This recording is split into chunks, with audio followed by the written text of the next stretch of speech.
시계열을 한두 달로 보면 반등은 충분히 할 수 있다고 생각합니다. 인터넷 혁명에 시스코하고 엔비디아를 많이 비교를 하는데 맞아요. 시스코 같은 경우는 스위치나 라우터 같은 것들을 납품하면서 그 사이클 끝나니까 그 다음 서비스 소프트웨어 쪽으로 갔잖아요. 엔비디아도 칩 다 팔고 나면 이제 끝날 수 있다 이렇게 이제 보시는 분들이 있는데 저는 거기에 반대합니다.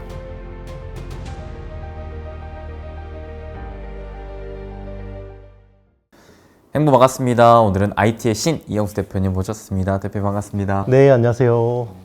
오늘은 또 특별히 대표님께서 여기 스튜디오에 초대를 해주셨어요.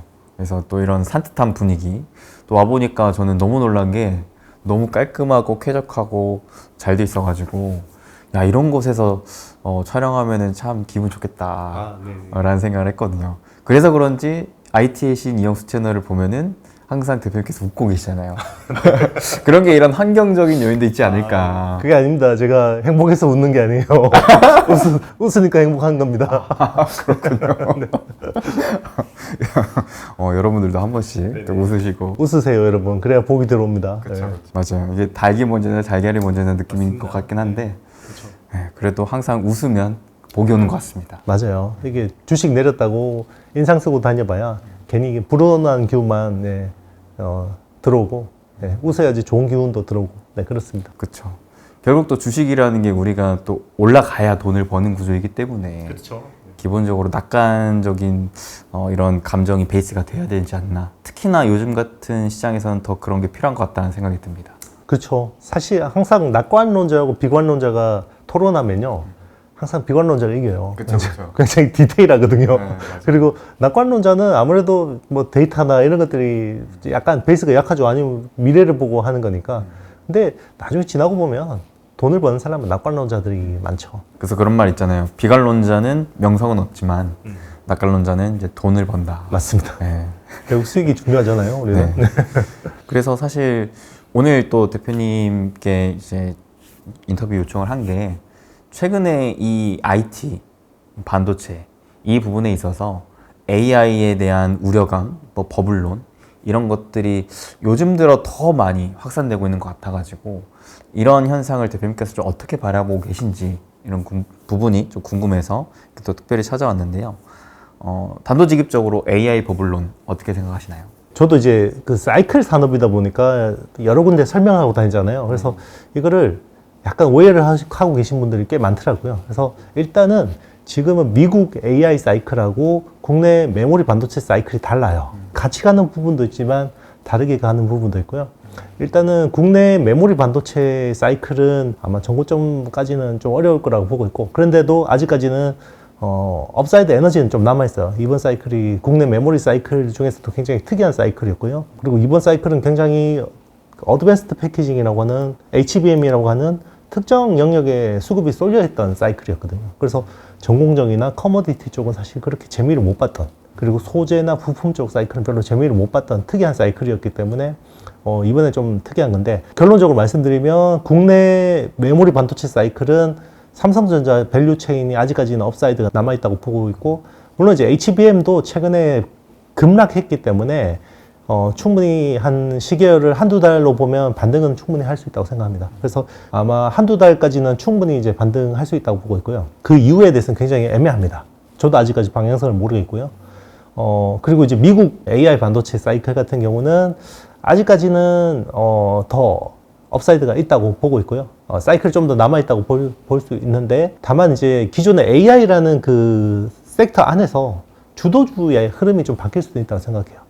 그동안에는 이제 서버, 클라우드 이 사이클이었기 때문에 인프라 쪽에서는 엔비디아와 엔비디아의 친구들이 이번 시세를 주도를 했었는데, 요게 이제 디바이스 단으로 내려와야 되거든요. 그래서 우리가 이야기하는 온 디바이스 AI 쪽으로 이제 주도 흐름이 바뀔 텐데, 실제로 그렇게 될 가능성은 좀 낮았기 때문에 이번에 조정이 있었던 거고, 저는 이제 그게 약간 거품이 끼는 부분에서 약간 맥주 거품처럼 예쁘게 싹 걷어냈다고 생각해요. 그래서 저는 서버 클라우드 사이클에서 이제 디바이스 사이클로 이어지는 그 윤곽이 하반기에 나온다고 생각합니다. 그래서 여전히 미국 빅테크 중심으로는 투자의 메리트는 있다고 생각해요.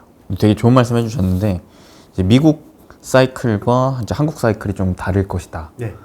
미국 쪽은 충분히 아직도 업사이클이 좀 남아있을 거라 생각을 하시지만 반대로 한국은 워낙 또 이게 좀 반도체 부분에 굉장히 좀 매몰되어 있는 경향이 크잖아요. 여기서 근본적인 차이점을 말씀드리면요. 서버 클라우드 사이클은 엔비디아 사이클이죠. 그렇죠, 그죠? 근데 엔비디아의 핵심 부품을 납품하는 게 HBM이잖아요. 그렇죠. 그래서 엔비디아하고 HBM 밸류 체인은 거의 동행해서 갔어요. 온 디바이스 AI가 만약에 이제 주도 섹터가 된다 그러면, 주도주가 된다 그러면 메모리가 애매해요. 물론 수요가 느는데요. 기존 커머디티 수요가 늘어요. 그러니까 디램하고 랜드 플래시 수요가 느는데 이게 HBM처럼 스페셜티가 아닌 거죠. 엔비디아 GPU 시대에서는 정말 조연 같은 조연이었고요. 온 디바이스 AI에서는 그냥 조연인 거예요. 그것도 약간 존재감이 떨어지는 거죠, 상대적으로. 그러다 보니까 한국 테크와 미국 테크가 디커플링이 되게 된 올 하반기부터 그 결정적인 계기가 제가 온디바이스 AI 흐름을 보니까 그게 약간 HBM 때하고 다르게 디커플링 되는 느낌이 났습니다. 그러면 이게 한국 쪽에서의 사이클을 일단 기준으로 봤을 때 아까 조금 설명해 주셨지만 이번에 사이클이 워낙 HBM이 중심이었잖아요. 네. 서버 클라우드에 따른 수혜를 직접적으로 받았기 때문에 다만 반대로는 삼성 밸류체인이라든지 아니면 소재 부품 쪽 이러한 기존의 좀 커머덕틱한 이쪽은 사실상 그렇게 수혜가 크진 않았고 오히려 많이 소외됐었잖아요. 그렇죠. 그러면 오히려 반대로 이제 사이클이 온디바이스 AI 쪽으로 좀 바뀐다면 기존에 소외되어 있던 주식들이 한국 기준으로도 좀 올라올 수 있지 않을까라는 기대감이 좀 드는데 네. 이런 생각은 어떻게 해요? 충분히 가능한데요. 여기서는 이제 전제가 필요한데요. 삼성이 잘해야 됩니다. 그러니까 이제 온 디바이스 AI 쪽으로 만약에 흐름이 온다 그러면 삼성이 적어도 TSMC한테 뭔가 약간 도전해 볼 만한 트리거가 있어야 돼요. 그래서 그게 삼성 파운드리든 아니면 어드밴스드 패키징이든 거기서 뭔가 이제 그 계기가 나와야 되고요. 네. 약간 뭐 긍정적인 흐름이라고 하면 최근에 이제 인텔이 조단위 적자를 내기 시작하면서 이제 조단위 적자를 내기 시작하면 이 파운드리의 군비 경쟁에 이게 따라가기 쉽지 않거든요. 아무리 미국 정부가 밀어준다고 하더라도 선순환 투자가 안 되잖아요. 근데 삼성은 충분히 이제 디램이나 낸드 플래시에서 충분히 수익을 내면서 파운드리 쪽에 이제 투자를 하면서 따라갈 수 있는 그런 흐름들이 있고요. 또 하나는 이제 그 온 디바이스 AI뿐만 아니라 이제 ASIC이라고 하는 주문형 반도체들. 기존 엔비디아의 GPU의 약간 대양 아니면 보완하는 성격의 칩들이 많이 나오고 있는데 그런 쪽에서 이제 삼성 파운드리 쪽에서 수혜를 본다 그러면 국내 밸류 체인들도 충분히 이제 기회가 있긴 하죠. 근데 이제 삼성이 잘해야죠. 근데 저는 또 하나 궁금한 게 사실 또 반도체는 워낙 사이클 산업이잖아요. 네네. 그런 관점으로 봤을 때 이게 전체 사이클이 한번 피크를 찍고 하강하는 국면에서 뭐 뒤늦게 소외되어 있던 기업들의 실적이 막 좋아지고 한들 이게 전체 반도체 사이클이 죽은 상황에서 얘네들이 부각받을 수 있을까라는 부분은 좀 고민이거든요. 과거에는 좀 어땠었나요? 과거에는 그런 게 없었죠. 왜냐면 사이클 자체가 그냥 다 같이 어깨 동무하고 함께 가는 거였는데 그렇죠. 이번 사이클은 철저하게 수요로 보면 서버 클라우드 사이클이었고요. 그 서버 클라우드 사이클 안에서 기존의 컨벤셔널 서버 쪽은 거의 재미가 없었고 온리 AI 서버 쪽만 재미있는 특이한 사이클이었거든요. 그래서 이번에 보면 국내 밸류 체인들도 보면 SK 하이닉스나 한미반도체 같은 HBM 핵심주들은 엄청나게 올랐는데 그 외에 뭐 소재 부품 장비 업체들은 사실 재미가 없었거든요. 그리고 어드밴스드 패키징 관련된 이제 일부 후공정 업체들도 좀 이제 나쁘진 않았는데 또 정말 철저하게 소외됐던 기업들도 많았었고요. 그러니까 과거 사이클하고 이번 사이클 좀 비교하기는 굉장히 좀 어려운 부분이 있고 그리고 여기서 이제 근본적인 변화는 이제 AI라는 변수가 제일 컸고 그게 AI 반도체라는 게 결국 메모리의 커머디티에서 스페셜티로 변화를 이끌었기 때문에 지금의 이런 징후들이 나타난다고 생각합니다. 그렇잖아요. 이게 전 세계가 보면 미국만 좋고 미국 외에는 경제가 안 좋고 미국 내에서도 보면 AI나 이런 쪽에 특정 테크 쪽은 좋고 또 안 좋고 우리도 보면 국내 수출주만 국내 내수주는 엉망인데 수출주만 좋고 네. 이런 것들이 이제 양극화인데 그게 시장에서도 철저하게 이게 나타나는 것 같아요. 요즘 보면 매크로 데이터들도 보면 굉장히 헷갈리는 게 특정 데이터는 너무 좋은데 특정 데이터는 또 굉장히 안 좋고 헷갈리잖아요. 네. 경기 침체다 그랬다가 아니다. 그렇죠. 이게 이제 진짜 양극화를 극단적으로 나타내주는 것 같아요. 그래서 그런지 그 AI를 바라보는 시각도 되게 극과 극으로 갈리는 것 같아요.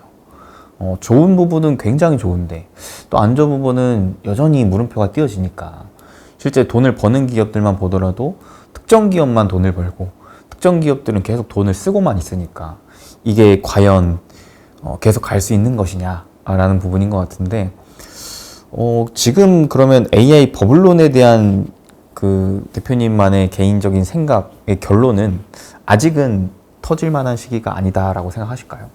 네, 저는 이제 정말 이번 AI는 혁명이라고 할 만한 것 같아요. 그래서 인터넷 혁명, 월드 와이드 웹 인터넷 혁명, 그리고 이제 모바일 혁명, 이제 혁명이었고요. AI도 혁명입니다. 그래서 10년 사이클인데, 투자의 시결로 보면 5년으로 보는 게 맞죠. 그래서 지금 이제 AI 어떤 투자 사이클이 시작된 지 아직 2년이 안 됐거든요. 1년 6개월 조금 넘었기 때문에 아직까지는 3년 이상의 투자 기회는 있다고 볼 수 있고, 근데 이제 과거하고 좀 다른 게, 이게 왜 돈을 못 벌고 계속 돈을 쓰기만 하지? 이런 것들이 있는데, 이게 AI라는 게 어떻게 보면 선두기업들한테 철저하게 유리한 게임? 그렇죠, 예. 그렇죠. 왜냐면 컴퓨팅 파워가 막대하게 필요하고, 빅데이터가 막대하게 필요하고, 그리고 거기에 막대한 인력과 자본을 밀어넣어야 되고, 자, 이런 것들을 할 수 있는 게 선두기업들이 제일 유리한 게임이고요. 그러다 보니까 선두만 돈을 벌어요. 그리고 예전 혁명들은 같이 그냥 1등, 2등, 3등이 해피하게 같이 나눠 먹는 혁명이었다 그러면 이번에는 1등만 해피한 거고요.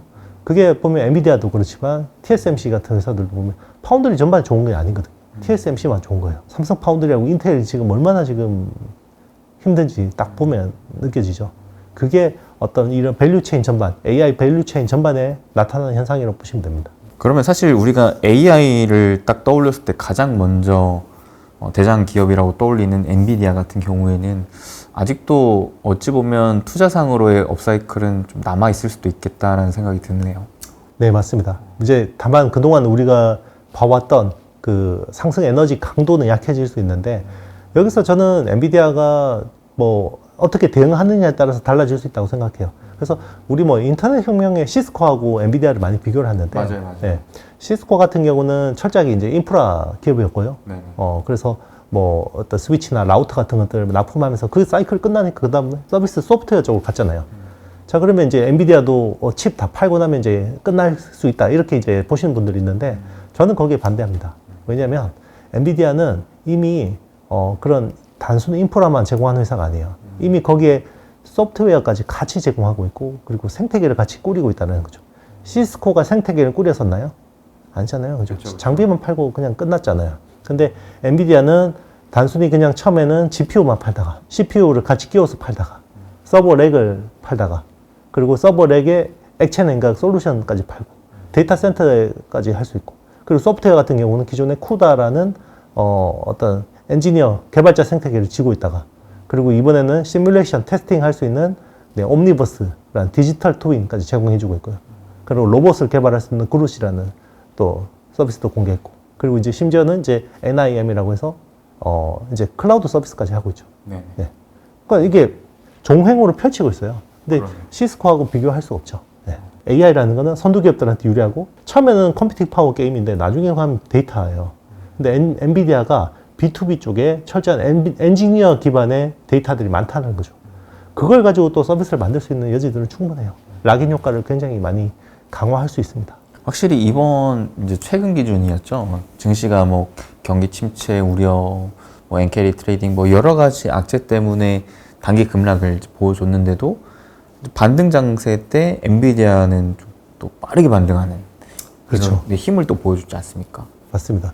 제가 여기 출연해서 말씀드렸던 게 이제 시황을 대선 전까지는 대선 랠리가 일어날 가능성이 높다. 왜냐하면 민주당 쪽에서는 바이든 재선을 위해서 금리나 재정 같은 것들을 좀 응축해 놓고 그거를 이제 선거 직전에 많이 풀어 놓으려고 한다라고 해서 이제 그게 좋을 것 같고, 그리고 대선이 되고 나면 이게 뭐 민주당이든 공화당이든 되고 나서는 약간 한번 쇼크가 있지 않을까라고 이야기했는데, 트럼프가 총 맞고 나서 거의 게임 오버 분위기가 돼버렸잖아요. 거기서 이제 트럼프가 약간 실수를 했죠. 네, 이거 내가 다 이겼다 라고 이제 어떻게 보면 샴페인을 빨리 좀 터트린 측면도 있고요. 그것 때문에 지금 이제 오히려 더 혼란해졌고, 시장은 미리 조정을 받아버렸어요. 그러니까 저는 오히려 이제 그러면 그 뷰로 보면 안 되고, 그리고 그때는 바이든이 자기가 포기할지도 몰랐었고 그렇죠. 바뀌었잖아요. 그래서 이제 제가 말씀드린 그 시나리오는 안 맞는 거예요, 지금하고는. 그럼 지금 제가 보는 시나리오는 오히려 지금 조정을 받았기 때문에 저는 충분히 미국 대선이라는 호재를 가지고 좀 더 이제 단기 랠리 일어날 수 있겠다라고 생각합니다. 근데 이제 오늘 말씀해 주셨던 내용들을 좀 전반적으로 정리를 해봤을 때 이제 사이클 기준으로는 미국과 한국을 좀 별개로 좀 보고 계시고 그 이유 중에 하나가 일단 기존에는 또 서버 클라우드 기반의 투자 사이클이었다면은 앞으로는 좀 온디바이스 AI 좀 사이클로 좀 넘어올 것 같다. 이랬을 때 미국 빅테크 기업들에 있어서의 좀 주도주의 변화가 나올 것 같은데 근데 한국이 여기에서 같이 잘 되려면은 일단 삼성은 잘해야 된다. 맞습니다. 거기서 뭐 사실 또 SK 하이닉스나 한미 반도체 같은 기업들이 나올 수도 있죠. 예를 들면 그 온디바이스 AI 킬러 어플리케이션이 뭐 지금처럼 그냥 AI 스마트폰이 되든 AI PC가 됐든 아니면 자율주행차가 됐든 AI 로봇이 됐든 어떤 거가 킬러 어플이 될지 몰라요. 그럼 거기서 우리가 생각지도 않게 한미 반도체 같은 회사가 나올 수도 있어요. 그런데 이제 아직까지는 그게 안 보인다는 거죠. 그리고 HBM처럼 우리가 뭔가 아직까지는 이 새로운 산업에서 우리가 핵심이 될 만한 게 아직까지는 안 보인다. 라는 게 이제 고민스러운 지점이고, 그게 만약에 안 된다 그러면 이번 사이클은 피크아웃을 했을 가능성이 높지 않을까. 그리고 이제 그게 뭔가 다시 윤곽이 나타날 때 또 뭔가 이제 주도주가 나올 수도 있겠죠. 뭐 미국의 프록시 같은 주식들도 국내에서 찾을 거니까 이제 그때는 또 열심히 해야 되겠죠. 일단은 지금은 국내 주식시장도 너무 과도하게 빠졌기 때문에 기술적 반등, 단기 랠리는 충분히 가능하다 보고 있고, 그 이후에서는 저도 이게 뭔가 더 추세적으로 다시 뭐 갈지 아니면 다시 약간 약세를 보일지에 대해서는 하반기 시장을 좀 봐야 될 것 같아요. 그러면은 국내 반도체 사이클의 추가 상승이 보여주려면은 뭐 온디바이스 AI 시장 내에서의 좀 독보적인 수의 기업들이 좀 나와줘야 되겠네요. 그렇죠. 뭐 제가 보기에는 뭐 제2의 한미 반도체가 나올 가능성보다는 삼성전자가 이제 파운드리나 이제 그런 쪽에서 글로벌 빅테크하고 뭔가 같이 협력할 수 있는 핵심 기업이 된다 그러면 그게 이제 거기서 또 사이클이 나올 수 있고요. 근데 아직까지는 뭐 가능성 영역이죠. 반대로 기존에 우리나라 주식시장을 좀 이끌었던 HBM 관련된 종목군들 이쪽은 좀 보수적으로 앞으로는 좀 살펴볼 필요성이 있다라고 생각하시는 거예요? 네, 저는 뭐 이제 HBM 쪽은 아마 정고점을 넘어서기는 어려울 것 같다. 네. 좀 특별한 이유가 있을까요?